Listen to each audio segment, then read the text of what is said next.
Question number है 1.1 NCERT का।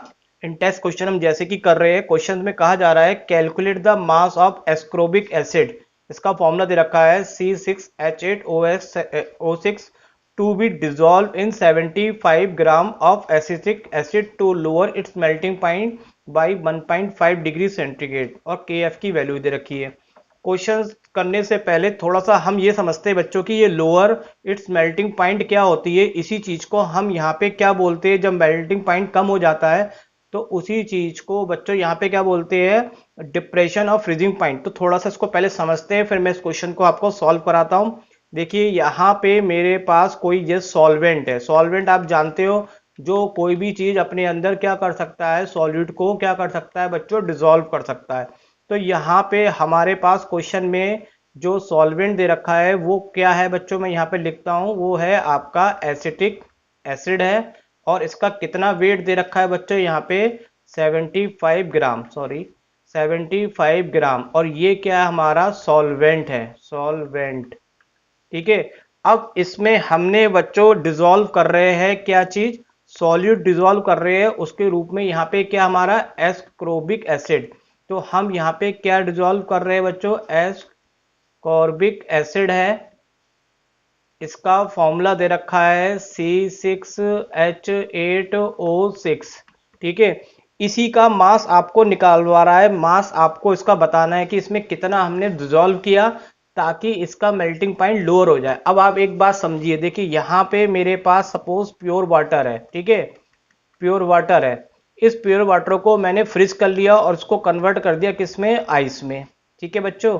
अब यहाँ पे मैं इसको, ये वाटर था हमारे पास, क्या था, प्योर वाटर था H2O। अब मैं अगर इसको क्या करता हूँ, मेल्ट करता हूँ, तो मेल्ट के लिए कोई टेम्परेचर देना पड़ेगा। मान लो मैंने 2 डिग्री सेंटीग्रेड टेम्परेचर पे ये पूरी आइस हमारी मेल्ट हो जाती है। अब इसमें अगर हम कोई चीज ऐड कर दे, फॉर एग्जाम्पल हम इसमें क्या ऐड करते हैं, शुगर हमने ऐड कर दी जो कि सॉल्यूट है। तो जब इसमें ऐड करेंगे और फिर से इस वाटर को, उतने ही वाटर को हम फ्रीज करेंगे, और फिर फ्रीज करके फिर दोबारा जब मेल्ट करेंगे तो हम नोटिस करेंगे बच्चों, अब इसको मेल्ट करने के लिए 2 डिग्री सेंटीग्रेड की जरूरत नहीं होगी, बल्कि इससे कम की रिक्वायरमेंट होगी। सपोज हम मान लेते हैं 1.8 डिग्री की रिक्वायरमेंट होती है। तो आप देखेंगे कि पहले से इसका टेम्परेचर गिर गया, पहले था 2, अब कितना हो गया 1.8, तो डिफरेंस आ गया 0.2 डिग्री सेंटीग्रेड।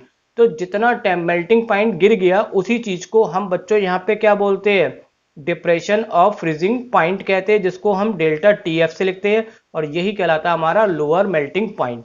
तो यहाँ पे ये इसका कॉन्सेप्ट था। अब मैं इस क्वेश्चन को करा देता हूँ आपको। तो यहाँ पे बच्चों आपको दे रखा है एस्कोर्बिक एसिड का मास दे नहीं रखा है, बल्कि पूछ रहा है what is the mass of ascorbic acid, जिसको हम बोलेंगे सॉल्यूट। फिर आपको यहाँ पे दे रखा है सॉल्वेंट के रूप में एसिटिक एसिड दे रखा है, जिसको सॉल्वेंट बोलेंगे, और इसका मास कितना है आपका 75 ग्राम है। नेक्स्ट आपको बच्चों यहाँ पे कितना इसमें मेल्टिंग पॉइंट लोअर हो जाता है, उसको हम बोलेंगे डिप्रेशन इन फ्रीजिंग पॉइंट, जिसको लिखेंगे डेल्टा TF, वो आपको दे रखा है 1.5। और नेक्स्ट आपको दे रखा है KF। अब KF को हम क्या बोलते हैं, मोलर डिप्रेशन कांस्टेंट भी कहते हैं, और ये बहुत सारे मैंने नाम लिख रखे हैं, मोलर डिप्रेशन, और ये सब आपके नाम यहाँ पे लिखे हुए, आप यहाँ से देख लीजिएगा। तो ये KF की वैल्यू आपको दे रखी है। अब देखिए हमें मेन रूप से इसका फॉर्मूला यूज करना है बच्चों, डेल्टा TF का। तो चलिए राइट स्क्रीन पे हम आते हैं, राइट साइड में। तो डेल्टा TF निकालने के लिए हमारे पास कौन सा फॉर्मूला लगाएंगे, हम ये वाला फॉर्मूला लगाएंगे जिसमें KF है। अब यहाँ पे KF के साथ क्या M है, M को क्या बोलते हैं, मोलरिटी। तो मोलरिटी हमें जरूर चाहिए होगी, क्योंकि अभी तक हमारे पास मोलरिटी नहीं है। तो मोलरिटी निकालने के लिए अगर हम मोलरिटी के फॉर्मूले पे देखें, तो मोलरिटी का फॉर्मूला होता है number of moles of solute upon mass of solvent. और नंबर ऑफ मोल्स निकालने हैं, तो नंबर ऑफ मोल्स निकालने के लिए चाहिए होगा given mass upon molar mass. तो अब हमें कहानी समझ में आ गई कि जो आपका यहाँ पे सॉल्यूट दे रखा है, पहले हम उसका क्या निकालेंगे बच्चों, मोलर मास निकाल लेंगे, फिर ये क्वेश्चन को हम आगे बढ़ाते हैं। तो हम पहले, सबसे पहले मोलर मास निकाल के रख लेते हैं, क्योंकि हमें इसकी रिक्वायरमेंट होगी।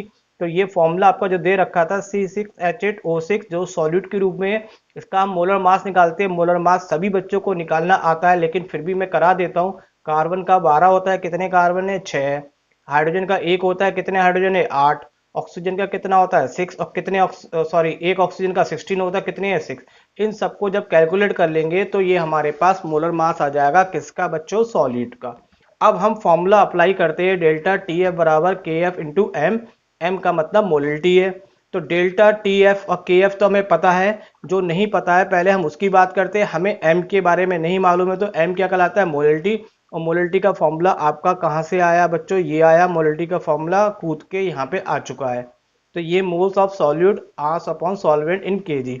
अब मोल्स नहीं पता है तो बच्चों यहाँ पे अब देखिए मैंने क्या क्या करा। डेल्टा टी एफ आपके पास क्या था, डेल्टा टी एफ कहाँ है भाई, डेल्टा टी एफ ये है।